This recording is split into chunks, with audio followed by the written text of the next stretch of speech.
大家好，天堂纪念版这周更新，迎来攻城战的版本了。我们直接来看攻城战版本到底更新了什么吧。攻城战台湾时间每周日晚上7点到8点进行攻城战，目前开放肯特城、枫木城跟妖堡。然后呢，独眼巨人伺服器本周是没有攻城战的，开放攻城战的时间会另外公布。接着就是来说一下攻城战比较需要注意的重点。无法宣战的情况，画面上有这些。比较需要注意的就是变身状态下是没有办法进行宣战的。再来就是攻城战进行的时候呢，只有成功宣战的王族才能拿到王冠。而且有一点很重要，要说3次：变身状态下不能拿王冠，变身状态下不能拿王冠，变身状态下不能拿王冠。然后每个城管辖的村子啊，也就是税金征收的村子有哪些？肯特城征收的是古鲁丁、肯特村跟说话之岛。枫木城是银骑士村、枫木村跟绿洲。妖堡就只有一个蓝柳村。接着就是大家要注意的地方了，大家口中的战略物资隐身术跟银斗，在攻城战的区域中将无法进行隐身了。这边写到不允许处于隐身状态。进入攻城战区域时会解除隐身状态，所以银斗跟隐身术现在只能拿来当做野外小打小闹的玩具了。还有攻城战区域无法使用召唤术，迷妹怪物跟宠物都不能使用。看来召唤术跟迷妹也只能在旗子外面给人下马威了。最后就是税金的部分，城堡税收可以每天收，所以呢，有城的血盟在周日攻城战之前呢，最好都收一收，尽量每天都收啦。因为更变城主的时候啊，城堡税收会归零，除非守城成功，税金才会维持。简单说呢，就是最后城主换人的话呢，税金就会直接归零；没有换人就会维持税金。这些就是攻城战比较重要的部分。其实它指南的内容写得蛮清楚的，大家可以去指南中确认全部的内容。我会把攻城战的指南网址呢放在说明栏跟留言处，方便大家点阅。枫木城地间开放，可透过枫木城内城进入枫木城地间。枫木城地间有8列师，也就是大家俗称的大巴可以打。我查了一下百科啊，看来宝物似乎没有比其他的王来得好，可能也是因为它限制在枫木城内，所以官方不敢把宝物放太好吧。再来就是召唤术改善，现在有增加每个阶段的召唤怪物种类了。44级开始就是肥王，48级是骷髅斗士。52级以上呢，目前是阿鲁巴。然后更新内容有写啊，召唤兽的能力获得提升，血量、防御、命中能力皆已上调。空的魔法卷轴，大家心心念念象牙塔的空白卷轴，今天也更新咯，在象牙塔的1楼杂货商可以买到，1级就是660金币，2级是1100金币，3级是2750金币。然后比较重要的部分是这个魔法卷轴的伤害及成功率会受到施展者的魔功跟智力的影响。也就是说呢，可能1级魔法卷轴给全称智力的法师写出字，治疗的血量会比立体法写出来的出字效果还要好。当然，伤害法术应该也是这样。智力跟魔功高的法师写出来的卷轴伤害就会比较优秀。然后起死回生术呢，也是给智力高的法师来写，会比智缺法师的成功率还要高。看来课长要当魔法骑士也不是不可能的。回忆蜡烛，这是攻城版本重点中的重点来了。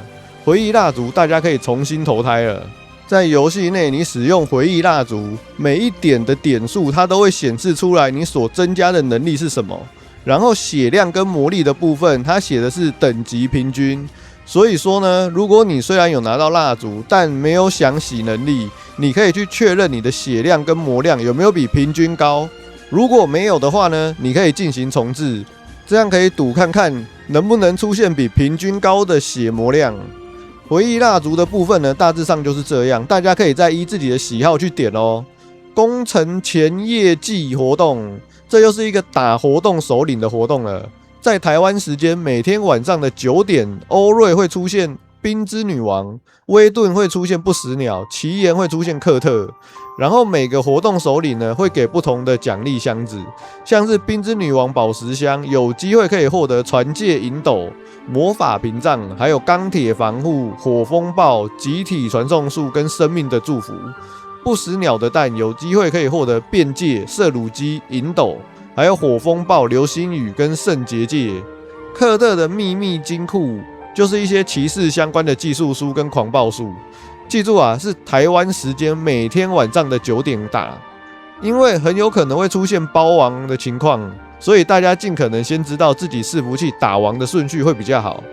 红色妖魔的袭击，这个就是当初成长之岛啊，每天可以打1个小时，经验值会比一般的猎场还要高。然后红色妖魔有机会掉住房，也会掉落活动道具。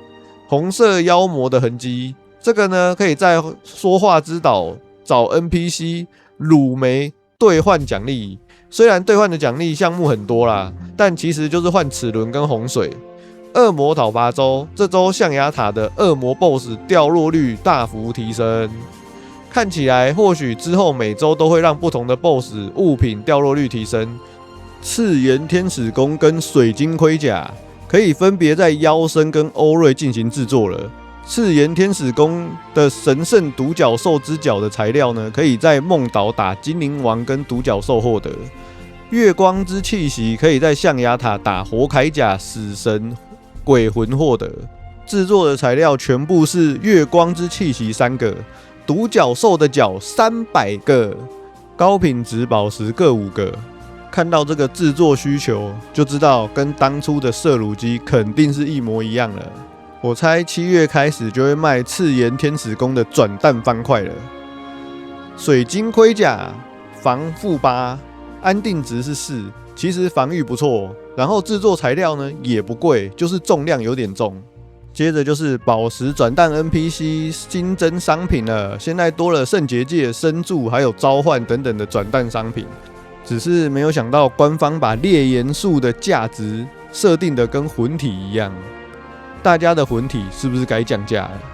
其他改善事项，51级以上的弓箭手变身施法速度都加快了，还有变形怪首领不死鸟现在不能拉到安全区打了，只要血量低于一定的水平就会传送到原来的位置。还想在安全区吃王的朋友，恩熙大哥才不会让你们爽呢。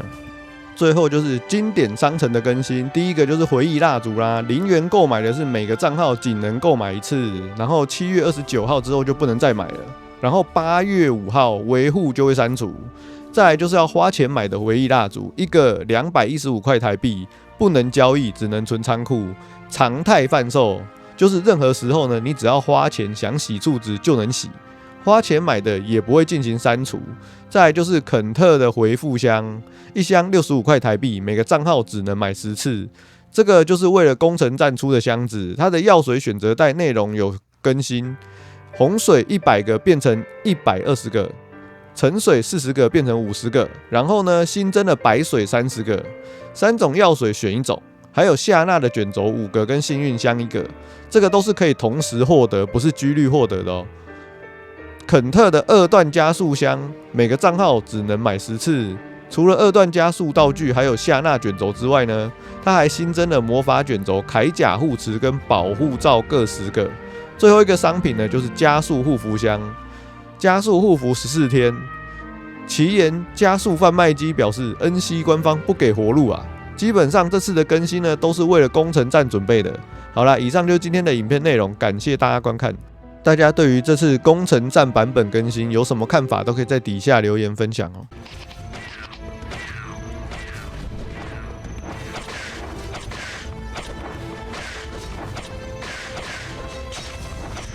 靠腰啊，真的是。